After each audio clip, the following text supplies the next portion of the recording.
I truly hate being on camera, but I love OT so much that I'm willing to do it. And I love OT so much that I'm like, I never thought I would go back and get my doctorate.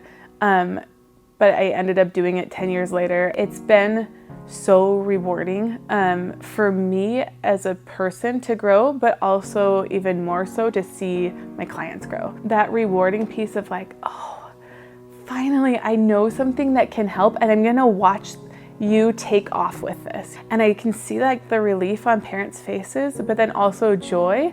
And I see that on the kids' faces. And you know, parents who maybe haven't seen joy on their kids' faces yet, you know, like just being there for that moment is just indescribable. I had been doing music therapy as a degree, but I just decided I didn't quite want to do a music major. I wasn't quite as like accomplished at music as I maybe should be. I started shadowing at a pediatric clinic and I just fell in love with it.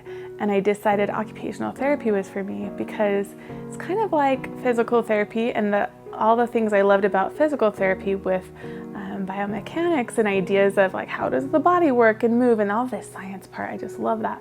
But it also adds more of a holistic view. And so we look at what's called client factors. So some of those are things like, you know, body mechanics, physiology, the visual systems, the sensory systems, and sensory being input coming in, but also being able to like send motor output. So those kinds of things, we look at all of those parts of a client. We look at spirituality and beliefs. We look at the context, so the environment, the social context, maybe like a context of a routine or a daily schedule.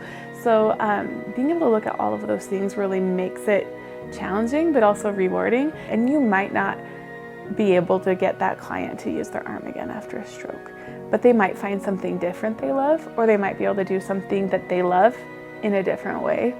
And that's really rewarding.